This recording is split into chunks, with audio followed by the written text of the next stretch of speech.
امروز ما در همینجا ایستادگی هستیم با مقصد اون که در همین ناحیه زندگی داریم. خب امروز ما باید تاریخ همین ناحیه خودمان بدونیم که از کدام دوره و تا امروز به کدام درجه رسیده است. من وقتی که درباره ناحیه میر سعید علی حمدانی سابق ناحیه مسکو سخن می رود، در این باره آبادشوی این ناحیه تاریخ اثبات کرده است که ناحیه اصلا تاریخ دور و دراز را با خود کسب کرده است. چیزی که ما و شما در مکتب رقم 30 سپالپوره‌ها و اشیاءهایی رو که هنگام شودگار کردن زمین‌های نزد ساحل پنج یافتند و در آثارخانه مکتب محفوظ است، گواه از آن می‌دهند که این ناحیه سال 50 قبلی هم آباد بوده است. ولی با مرور زمان در نتیجه آفت‌های طبیعی یا در نتیجه فرض کنیم شاید زد و خوردهای سرحدی باشد که ناحیه نابود شد، یعنی ناحیه رفت، ناحیه یا شاید یک تگ آب ماند. برای اینکه کلانترها نقل میکنند که از خود قلعه زالیزر تا حضرت خواجه مومن که زیاده از 10-15 کیلومتر رو در بر میگیرد همه کول بود، آب بود. درست بود. در اینجا یک چیز با خاطر آورده بکن. سال 1904 در حدود همین یادگاری صیاد میگیم وزیر دهه صیاد جماعت به نام توردیف آبخیزی به عمل میاد که در اینجا شاید میگه اون صیاد قشلاق پیشه که با نام کورنج بود همین زیر آب مونده بود. بعد گویا که سال 2004 باز همین آبخیزی با تکرار میشه، سال 2005 سه مرتبه تکرار میشه و چخیلی که میدونیم در اینجا قریب 140 خانواده از خانه‌های خود محروم شدند توسط خوب غمخوری حکومت جمهوری اسلامی بود. در خوب منزلشون از نو آباد کردن برقرار شدند. وقتی که به تاریخ نوبنیادی ناحیه نظر میکنیم، ناحیه اصلا سالهای 50 همچون ناحیه مستقل ارزی وجود نمود و این پیش از همه از آن سبب بود که تمام زمین های ناحیه مسکو میر سعید علی حمدانی در نظر دارد، همه باطلاق‌زار بود. بله همه توهی‌زار بود. همین چیز شما در کتاب خودتون در بسیار نظم آوردین، کتاب عبدالله اسد پهلوان در همین چیز رو بسیار عنیق آوردین شما. فرض کردیم وقتی که دولت شوروی اکنون از جنگ برآمده بود، برای وی اشیاء خامی استراتژی لازم بود. بله پخته که و قرار پارتیا و حکومت درباره آباد کردن زمین های باطلاق‌زار یعنی کشاندن مردم کوهستان و تعدشت برآمد. از بس که در آن وقت و امروز نیم قرارها باید جدیاً عملاً اجرا شوند، برای همین مردمان ناحیه های کوهسارا موضع کوهسارا از بلجوان و از خاولینگ و از سرخاسار و از دشت جم و از شوراباد و دیگر مناطق جمهوری کشانده به ناحیه مسکو آمدند. اینجا یک سوال افتاد که وقتی که به تاریخ ناحیه نظر میاندازیم درباره کلمه چوبک یا چوبک یا چوبک رفت می رود. ولی از روی عقیده های شخصی من که خیلی من بسیار میخواندم بسیار جاها رو، کسی عمیق گفتن نمیتواند که این کلمه از کجا پیدا شده است. بسیار تاریخ شناسان این را با آن شباهت میدهند که گویا کدام یک خطایی آمده باشد و در اینجا این با حقیقت یک وقت درست خطایی با نام چو بله. برای چه تنها چو آمده باشد و یک دهه را آباد کرده باشد و در دیگر جهان نامش نیست. چرا در فلخار باستانی که 100 ساله ها 1000 ساله ها این فلخار همچون با نام فلخار وجود دارد، یک چو نرفته است با آنجا، یک خطایی نرفته است و این کلمه وای حقیقت تاریخی رو دارا نیست. این اثرهای نو بعده همین خلاصه ولی چوبک گفتن در اینجا چوبک او همون گویا که یک سیاحی چین اومده باشد در اینجا خب با فعالیت همین سویکوری تاجر همچنین کار کرده است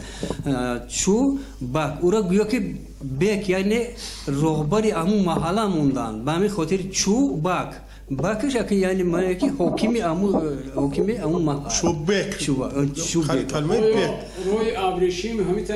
میگذاشت البته میگذاشت روی ابریشم گویا که به همین قلمروی حدود دهه سیادی که داریم امروز همین که در قبلا گفتیم که سیاد این اول نام اولش کورنج بوده است که انا روی ابریشم به همین طرف میرفته بوده است باید رو از خاطر برآوردن در کار نیست که همه وقت محله ها در ساحل های دریاها بنیاد می شدند البته در اون قریبی بنیاد نه 3-4 کیلومتر دورتر برای آن که با آبیاری زمین هایشان مساعدت کنند شاید برای همین است که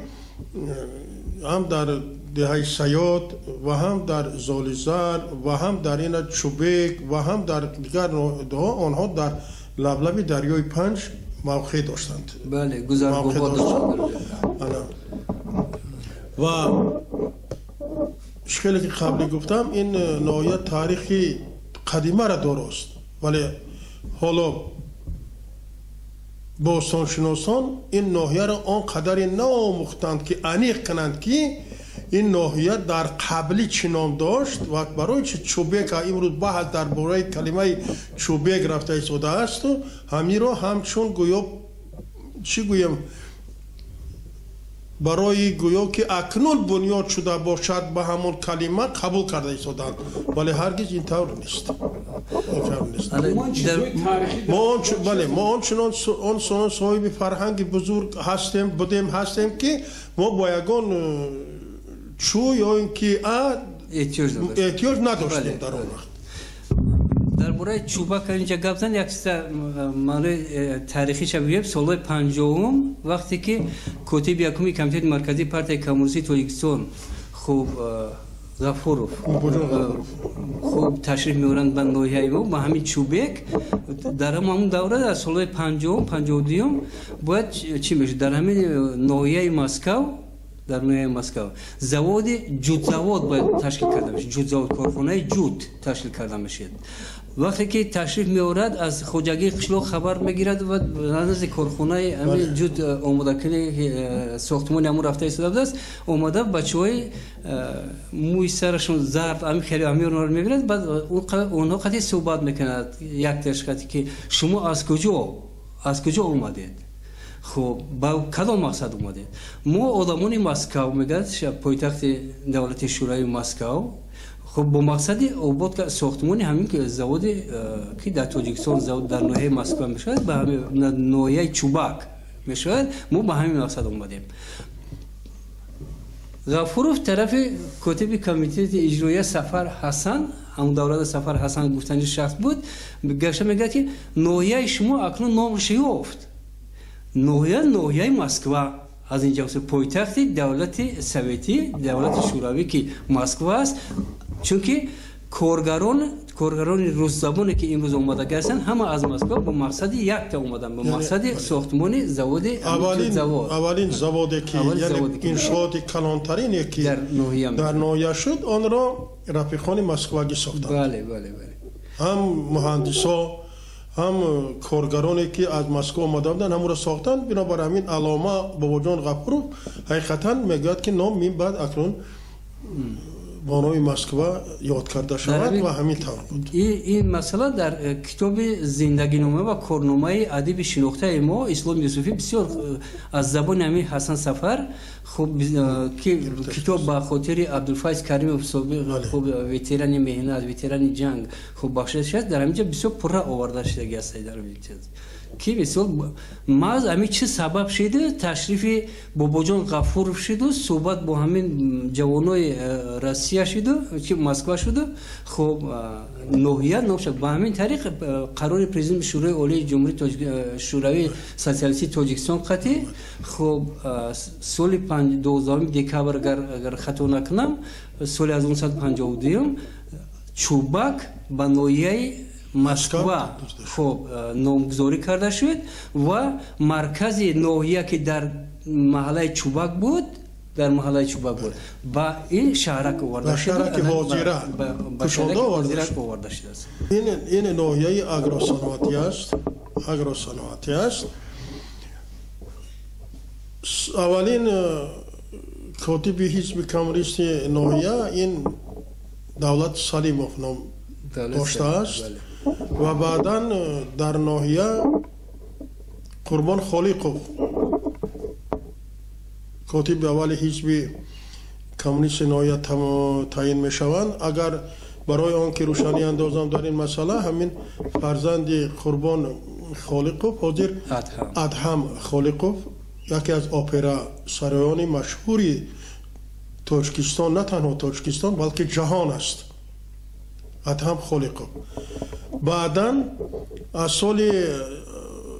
56 то соли 60 муҳтарам Маҳмудбек Назрибеков, зодаи ноҳияи Исфара, котиби аввали ҳизби коммунист мешавад ва мардум давраи котиби аввали ҳизб будани Маҳмудбек Назрибековро яке аз давраҳои ободгардонии ноҳияи Москва ҳисоб мекунанд ва маҳсуб медонанд. кадом солҳо? соли 1956 то соли 60, 4 сол. ва ин ҷавонмарди зодаи Исфараи бостонӣ ки аслан аз чоркӯи Исфара аст, дар ин бора ман чанд очеркҳо навиштам дар китобомам масалан ин чиз барои обод кардани ноҳияи Москав хизматҳои бениҳоят бузурге кардааст. имрӯз дар ноҳияи агар мо гӯем ки ноҳия маги навбунёд аст ки 70 сол акнун шудааст, ноҳия хизматҳои ин дар ҷавонмард дар обод кардани ноҳия ба собузург ҳастанд.